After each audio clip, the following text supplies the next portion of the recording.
So Black Lives Matter, we say that, Black Lives Matter, right? So Black Lives Matter, the organization, has been kind of, I guess, controversial in recent few years and kind of watered down and taken different directions. So we believe that Black Lives Matter, the organization, has been infiltrated or compromised long ago. But the statement Black Lives Matter should still hold some power.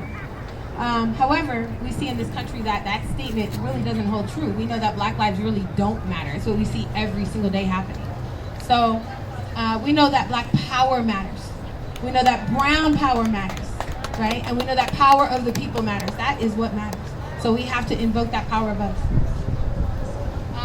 So the initiative that you received, I hope you'll read through that. We want to have a conversation with that. We want feedback on that. And we want people to step up and say, hey, I think on my street next week for an hour, we could block the pigs off for an hour.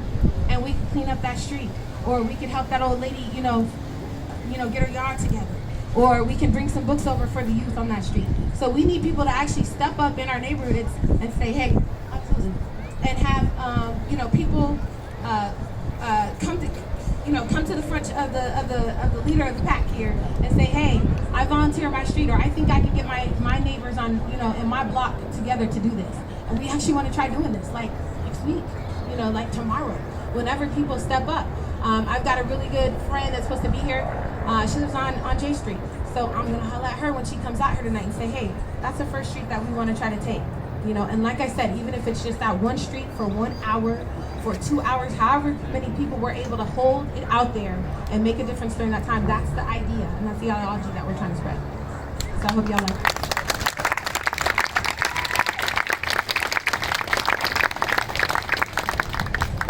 We have a lot of distractions, so we want to make sure that we're removing distractions.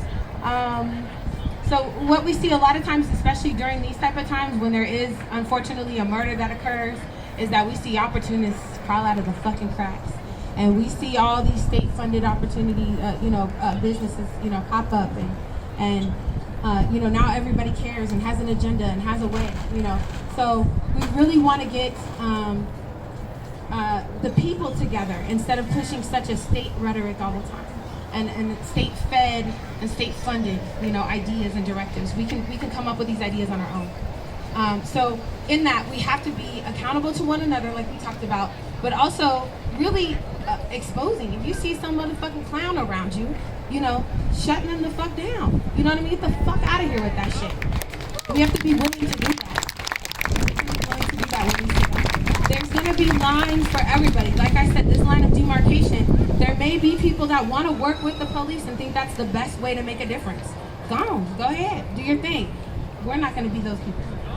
So there's gonna be a line for each of us. Let people work in whatever lane they work in. Another thing my chairman says is let shit sit and see what flies it attracts.